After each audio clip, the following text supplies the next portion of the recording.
Bonjour à tous et merci d'être avec nous pour le journal. Parlons inondation dans la partie nord du pays pour dire que l'ambassade de Chine est au chevet des populations sinistrées dans la partie septentrionale du Congo. Un premier lot du matériel en urgence composé de couvertures, des draps et des couettes a été remis hier au ministre des Affaires sociales et de l'Action humanitaire. Ceci pour répondre aux besoins des populations en détresse qui ont tout perdu après des graves inondations observées dans les localités situées le long du fleuve Congo et ses affluents. C'est un reportage de Armand Nsanza. La situation humanitaire est très catastrophique au nord du pays. Les pluies diluviennes et récurrentes qui s'abattent ces temps-ci ont occasionné des graves inondations dans les localités situées tout le long du fleuve Congo et ses affluents. Conséquence, perte des vies humaines, dégâts matériels importants, destruction des habitations ainsi que des plantations, la recrudescence de certaines maladies hydriques et du paludisme. Cette catastrophe a touché l'ambassade de la Chine, un partenaire stratégique qui a apporté une aide humanitaire au gouvernement congolais ce vendredi. Ce premier lot du matériel en urgence est composé des couvertures, des draps et des couettes pour aider les populations sinistrées et en détresse qui ont tout perdu. C'est un don de l'ambassade de Chine en attendant l'aide officielle du gouvernement chinois. C'est avec une surprise que nous avons appris que certaines régions du Congo ont subi des inondations, des catastrophes, des calamités. Donc dans ce cas, comme la Chine est un pays ami depuis toujours du Congo, c'est l'occasion pour nous de réagir. Après l'événement, j'ai eu des échanges téléphoniques avec Madame la ministre des Affaires sociales. Donc nous avons pu savoir les besoins principaux du Congo. Donc j'ai fait un rapport à Pékin. Actuellement, Pékin est en train d'étudier, enfin de traiter ce problème. Environ 150 000 sinistrés sont concernés pour cette aide. Les États-Unis d'Amérique avaient déjà apporté leur aide au gouvernement congolais à hauteur de 100 000 $ américains pour purifier de l'eau, puis l'achat des vivres qui sont déjà distribués à plus de 12 000 personnes.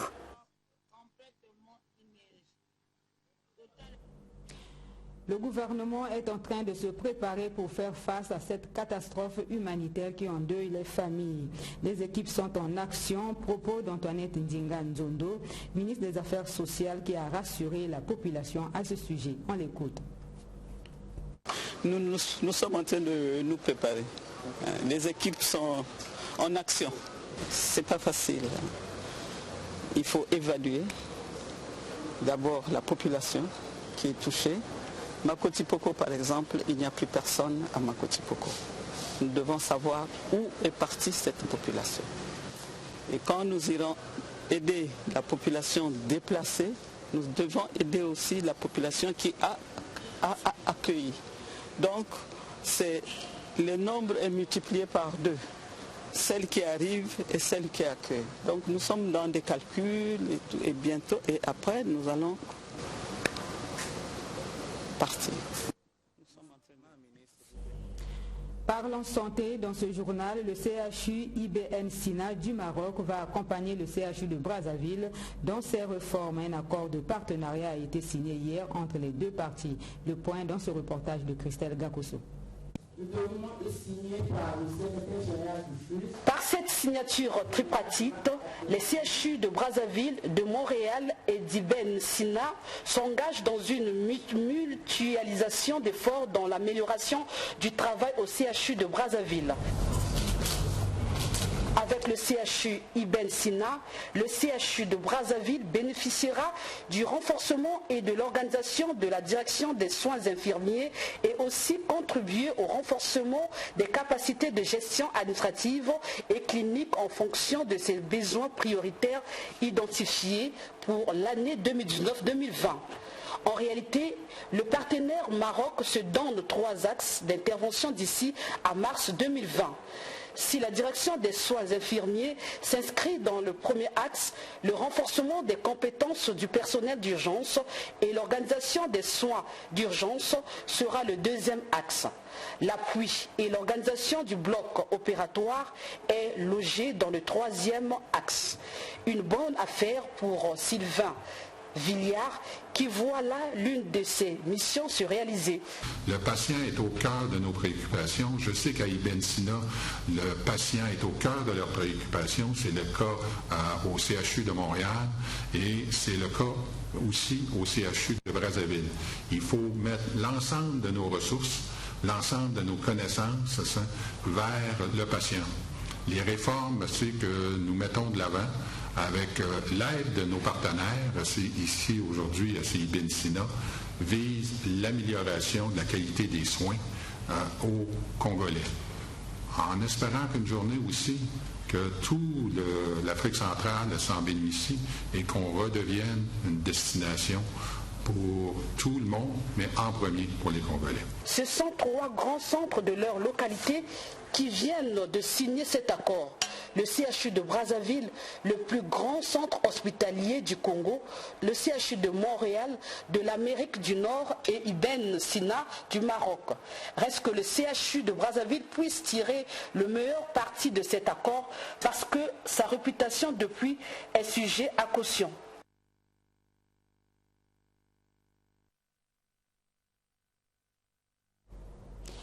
Célébration le 5 décembre dernier de la journée mondiale du volontariat à Brazzaville. Le mouvement France Volontaire qui a soufflé sur ses 10 bougies a présenté les bienfaits de son mouvement.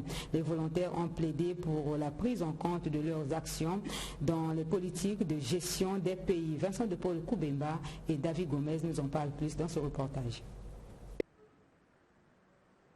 Le volontariat pour un futur inclusif, c'est sous ce thème que l'humanité a célébré jeudi 5 décembre 2019 la 34e édition de la Journée internationale du volontariat. Le public a été édifié par plusieurs témoignages des actions qu'accomplissent les volontaires à travers le monde.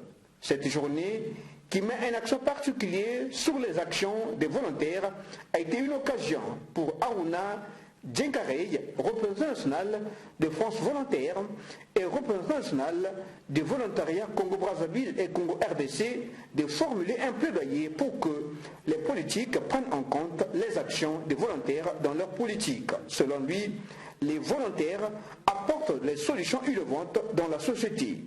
Au cours de cette manifestation, le public a suivi les projections vidéo relatant les 10 ans d'existence du mouvement France Volontaire.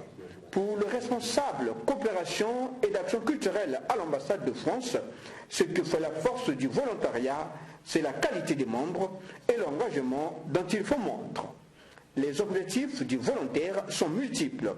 Il a encouragé les jeunes à adhérer à ces différents mouvements du volontariat afin de créer un dynamisme. Plusieurs autorités sont montées au crachoir pour vénérer les mérites des volontaires. Le Congo bénéficie de l'expertise de 60 volontaires employés dans les différentes organisations internationales, notamment l'OMS, le ACR, l'UNICEF, le PNUD, entre autres.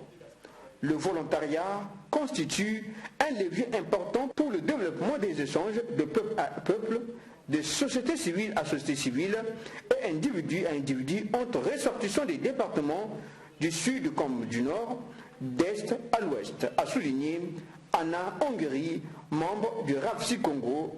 A œuvré à la reconnaissance sociale et professionnelle du volontariat, à favoriser le développement des opportunités d'engagement volontaire pour répondre à la demande croissante des citoyens, tout en veillant à l'accessibilité au plus grand nombre, à la qualité des missions et des partenariats ou encore des processus d'accompagnement des volontaires tout au long de leur parcours, à développer des formes de mobilité croisées fondées sur des principes de partenariat, d'intérêt partagé et de réciprocité.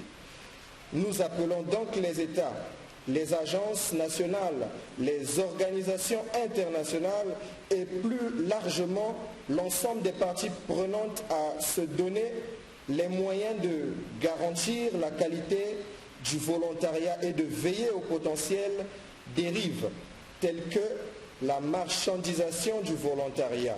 Pour couronner le tout, une pièce théâtrale parlant les bienfaits du mouvement du volontariat a été présentée à l'assistance. C'est le directeur de cabinet de la ministre de la Jeunesse et de l'Éducation civique qui a clôturé la série des allocutions du jour. Mathieu Moulungi a exhorté les jeunes à ne pas négliger le mouvement du volontariat.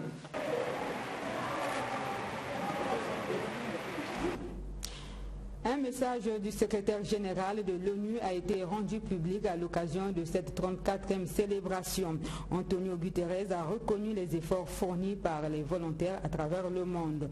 Message lu à Brazzaville par la coordonnatrice résidente du système des Nations Unies au Congo. On l'écoute dans ce propos recueilli par Vincent de Paul Koubenda. Ainsi donc, chers volontaires, en cette journée si particulière, permettez-moi à présent de vous livrer le message du secrétaire général des Nations Unies, M. Antonio Guterres. Je cite: dans le programme V30, les gouvernements ont appelé à un monde juste, équitable, tolérant et ouvert, où les sociétés ne fassent pas de laissés pour compte et où les besoins des plus vulnérables soient satisfaits. Le volontariat est un puissant mécanisme de mobilisation de personnes, en particulier des plus défavorisées, pour atteindre les objectifs de développement durable. Celles et ceux qui font du volontariat établissent des liens avec d'autres et promeuvent un sentiment d'utilité. Et puis l'humanité célèbre ce 7 décembre la journée de l'aviation civile internationale à Brazzaville. Le gouvernement a rendu public un message dans lequel il sensibilise l'opinion sur l'importance de l'aviation civile internationale dans le développement du pays. Suivant un extrait de ce message lu par le ministre Jean-Jacques Bouya de l'aménagement, de l'équipement du territoire et des grands travaux. Le ministère des Transports, de l'Aviation civile et de la Marine marchande a procédé à la mise aux normes de l'Agence nationale de l'aviation civile dans le cadre du plan d'action correctrice élaboré effectivement avec l'assistance de l'OACI. Ces efforts louables devront donc être poursuivis et consolidés afin de pérenniser l'efficacité de notre système d'aviation civile. Aussi, la politique de l'État dans ce domaine se veut-elle également créatrice d'emplois, en valorisant tous les métiers de l'aérien. C'est à ce titre, évidemment, que le gouvernement s'est engagé à accompagner les compagnies aériennes nationales dans la modernisation de leur flotte, avec l'acquisition d'aéronefs de dernière génération, qui tiennent compte des progrès technologiques, respectueux des normes et politiques liées à la réduction des bruits et des émissions de gaz des réacteurs, c'est-à-dire des moteurs. À l'occasion donc de la 75e journée de l'aviation civile internationale, j'invite tous les acteurs du sous-secteur aérien à prendre conscience de leurs responsabilités en vue de participer au développement et à la protection de l'aviation civile dans le respect des normes et pratiques recommandées par l'OACI. Vive l'Organisation de l'aviation civile internationale. Je vous remercie. Parlons éducation dans ce journal avec le bureau exécutif national du mouvement des élèves et étudiants du Congo qui poursuit sa campagne de restructuration de ses bureaux dans différents lycées de Brazzaville. Après le lycée Lumumba, concernant Epara, a intronisé hier le bureau du MEC du lycée Pierre Savorgnan de Brazza. Ce bureau est présidé par Teresa Bouzimbo. Le point dans ce reportage de Théodore Baloussa. En ce jour, le soleil se lève. C'est Teresa Bouzimbo, ici à l'image, qui présidera aux destinées du bureau du mouvement des élèves et étudiants du Congo, MEC du lycée Pierre Savarnian de Brazza. Ce bureau, élu à l'unanimité par les élèves de ce lycée, a été officiellement intronisé par le président du bureau exécutif national du MEC concernant EPARA. Thérésia Bouzimbo, la présidente, visiblement émue, compte sur la collaboration de tous les élèves pour mener à bien ces missions. Premièrement, j'aimerais d'abord défendre certains élèves qui se font violenter ici et avoir le temps de converser avec eux, que ce soit les élèves, les filles, pour essayer de les conscientiser et parler à mes chers collègues qui ont des groupes ici pour essayer de jouer et de mettre la paix au sein de l'établissement. Beaucoup de filles d'ici se font harceler chez les élèves premièrement ou par les surveillants.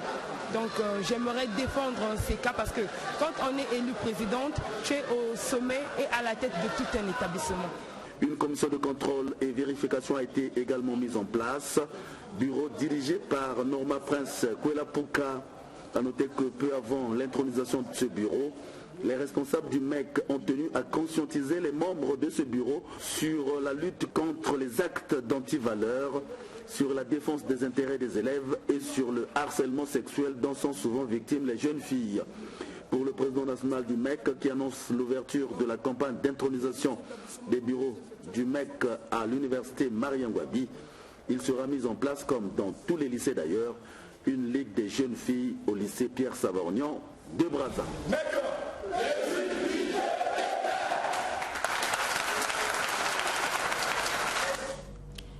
Nécrologie pour boucler cette édition. Décédé le 28 novembre dernier au CHU de Brazzaville, le corps sans vie de notre confrère Borja Miguel Samba, directeur des informations à la télévision nationale, va être porté en terre cet après-midi au cimetière privé Bouka.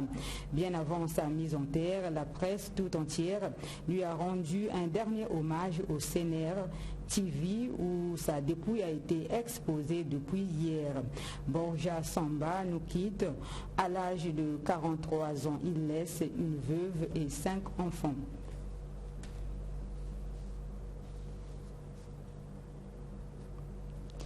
Les images sur ce recueillement, vous les aurez dans nos prochaines éditions. C'est la fin de ce journal.